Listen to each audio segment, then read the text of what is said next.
시편 37편의 말씀 어제부터 같이 보고 있는데요. 참 시편 37편의 말씀은 그냥 가만히 보고만 있어도 참 은혜가 되어지는 그러한 말씀입니다. 우리가 이 세상을 살아가게 되면 상대와 나밖에 없다라고 생각하고 살아갈 때가 많지 않습니까? 상대방과 나밖에 없고 내가 거기에 약자로 있거나 혹은 굉장히 어려운 가운데 있을 때에 하나님의 뜻에 따라서 순종하며 살아가고 의를 행하는 것 같은데 그 상대방에서는 몰라주고 그 상황 속에서 너무나도 괴롭고 힘들 때 그러나 시편 37편 말씀을 통해서 우리에게 주시는 그러한 진리의 말씀은 분명합니다. 하나님이 그때 계시다는 것이죠. 하나님이 함께 계십니다. 오늘 23절 말씀서부터 보게 되면 이렇게 말씀하십니다. 여호와께서 사람의 걸음을 정하시고 그의 길을 기뻐하시나니.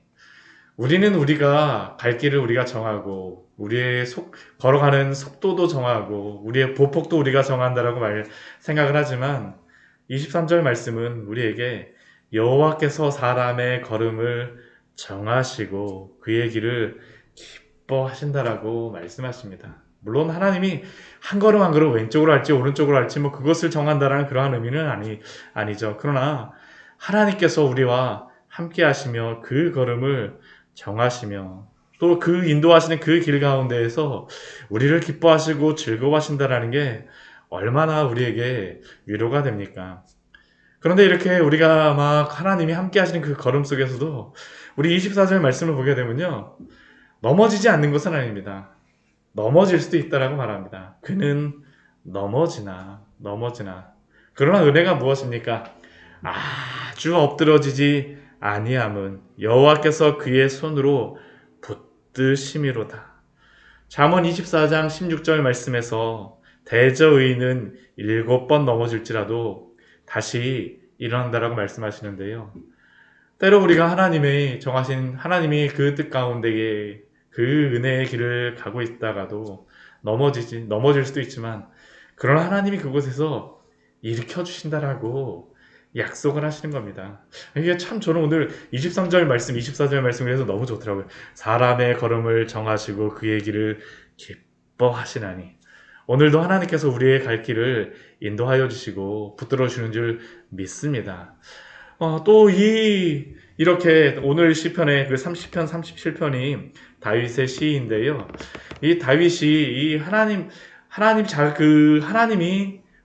주신 이 말씀을 통하여서 나누면서 또한 지금 이 말씀을 듣고 있는 사람이 있지 않습니까? 그 사람에게 정말로 하나님이 주셨던 그 은혜를 나누고자 합니다. 우리 25절, 26절 말씀을 보게 되면요. 그 다윗의 인생을 살아오면서 그 경험하였던 그 은혜에 대해서 이렇게 나누고 있죠.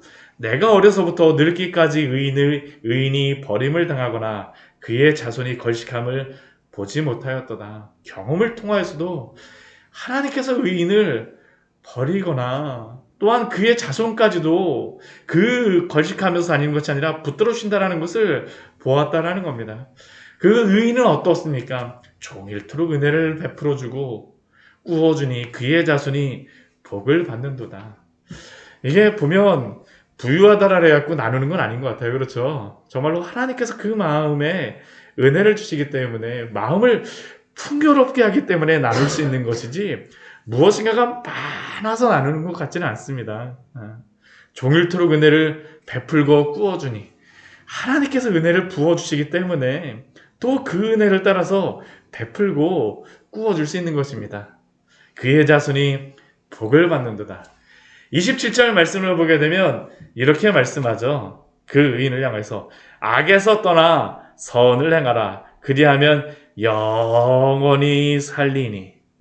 때로는 악인이 통치하는 이 시대 속에 사람들 속에 살아가다 보면 악의 그러한 세력들 속에서 우리도 갚아주고 싶은 그러한 마음들, 원수를 갚고 싶은 마음들이 얼마나 많이 있습니까? 오늘 그 시편 37편 말씀에서도 이게 1절 말씀에서도 그렇고 이 뒤에 말씀에서도 보면 나오지만 악을 행하는 자들 때문에 불평하고 불의를 행하는 자들 때문에 시기하는 일들이 있을 수 있다라는 것이죠.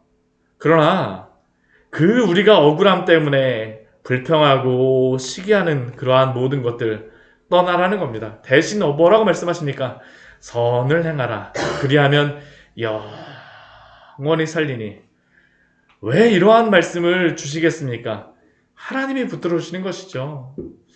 악인과 의인만 있는 것이 아니고요. 두 사람만 있는 게 아니고 꼭 하나님이 있음을 여기서 우리에게 하나님의 섭리가 있음을 계속 우리에게 말씀합니다. 이 시편 37편은 계속 그게 반복이 되죠. 우리 28절 무엇이라고 말씀하니까 우리 28절 같이 한번 읽어볼까요? 여호와께서 정의를 사랑하시고 그의 성도를 버리지 아니하심이로다. 그들은 영원히 보호를 받으나 악인의 자손은 끊어지리로다. 여호와께서 정의를 사랑하시기 때문입니다. 그의 성도를 버리지 않으세요. 그래서 그 의인을 영원히 보호하시며 악인의 자손은 끊어진다라고 말씀하시죠. 또 우리 19절 우리 말씀 보면 무엇이라고 말씀합니까? 의인이 땅을 차지하며 거기서 영원히 살리로다. 악에서 떠나서 선을 행하는 그러한 사람들에게 하나님의 땅을 차지하게 해준다라고 말씀하십니다. 물론 이 땅이 이 세상에서의 땅만을 말씀하는 게 아니죠. 우리에게 본질적인 하나님이 주고자 하는 그 땅이 무엇이겠습니까? 하나님의 나라입니다. 하나님의 나라에서 영원히 사는 그 약속을 알고 누리고 있는 것이죠. 하나님의 나라를 소망하는 사람들은 영원히 산다라는 것을 알고 있지 않습니까? 영원히 사는 그 은혜, 축복. 의인은 어떻습니까? 그 입이 우리 30절 말씀 보면 지혜로우며 그의 혀는 정의를 말하며 입술조차도 의인은 지혜로운 혀는 정의를 말합니다. 왜 그렇겠습니까? 마음에는 하나님의 법이 있음이니 하나님의 법이 있기 때문이죠. 그 마음에 가득한 것을 입으로 말한다라고 우리가 예수님께서 말씀하셨는데 그 마음에 하나님의 법이 있으니까 하나님의 그 지혜의 말씀을 나누고 정의의 말씀을 나누게 됩니다. 그 사람은 또 어떻게 합니까? 하나님께서 그의 걸음 가운데 실족함이 없도록 지켜주시는 줄 믿습니다. 하나님께서 걸음을 지켜주십니다. 하나님께서 지켜주시죠. 이 세상에 나와 상대만 있는 게 아닙니다. 하나님이 계시다라는 것을 계속 말씀하여 줍니다. 우리 32절 말씀 어떻습니까? 그러한 중에서도 하나님이 계심에도 불구하고 악인은 하나님이 계시다라는 것을 모릅니다. 그래서 어떻게 합니까? 의인을 엿보아 살해할 기회를 찾고 있지만 그러나 하나님은 또 어떻게 하십니까? 의인을 악인의 손에 버려두지 아니하시고 재판 때에도 정죄하지 아니하시는 줄 믿습니다. 하나님의 중간에서 붙잡아 주시는 것이죠. 하나님의 섭리 가운데 있다라는 것입니다. 그래서 34절 말씀에 또 무엇이라고 말씀하니까 여호와를 바라고 그의 도를 지키라. 여호와를 바라고 그의 도를 지키라. 악에서 떠나 선을 행하라는 말씀과 같이 여호와를 바라보게 되고 그의 도를 지키라는 것입니다. 그러면 그 약속이 무엇입니까? 땅을 의인에게 주시고 악인은 끊어지는 것을 내가 똑똑히 본다라는 것이죠. 똑똑히 본다라는 겁니다. 악인이 큰 세력을 이루고 그 본래의 땅에 서 있는 나뭇잎이 무성하여지지만 그러나 다윗은 무엇을 보니까 자신이 지나갈 때에 그가 없었다라고 이야기하죠. 내가 찾아도 발견하지 못한다라고 말씀합니다. 참 인간의 허무함이 이게 무엇입니까? 며칠 전에 우리나라에서 가장 부유하다라고 하는 이건희 회장이 생을 달리하였습니다. 그런데 우리가 볼 때 무엇입니까? 아무리 부유하다라고 해서 이 세상에서 천년 만년 살 것처럼 우리는 생각을 하고 또 그렇게 되기 위해서 노력을 하지만 그 세상에서 아무리 부유하고 다 이룬 것 같지만 어떻습니까? 하나님의 시간 안에서는 아무것도 아니라는 것이죠. 아무것도 아니라는 것입니다. 하나님이 어떤 분이신가를 보라는 것입니다. 우리 37절 말씀 우리 또 같이 한번 읽어보도록 하겠습니다. 온전한 사람을 살피고 정직한 자를 볼지어다. 모든 화평한 자의 미래는 평안이로다. 온전한 사람을 살피고 정직한 자를 볼지어다. 그러한 사람이 누구입니까? 화평한 자죠. 그러한 자의 미래는 평안을 주신다라는 것입니다. 하나님이 평안을 약속하여 주시는 것이죠. 그러나 범죄자의 미래는 멸망하고 우리 38절 말씀을 보면 악인의 미래는 끊어질 것이나 악인에게 미래는 없다라는 겁니다.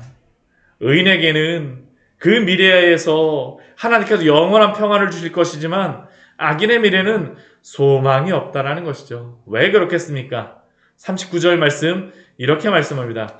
의인들의 구원은 여호와로부터 오나니 하나님으로부터만 온전히 구원이 온다라고 말씀하십니다. 우리는 이 세상이 구원이라고 생각을 하고 이 세상에 무엇이 우리에게 무엇인가를 준다라고 생각하지만 그러나 구원은 누구에게부터 옵니까? 하나님께로부터만 옵니다. 의인들의 구원은 여호와로부터 오나니 그는 환난 때에 그들의 요새이시로다.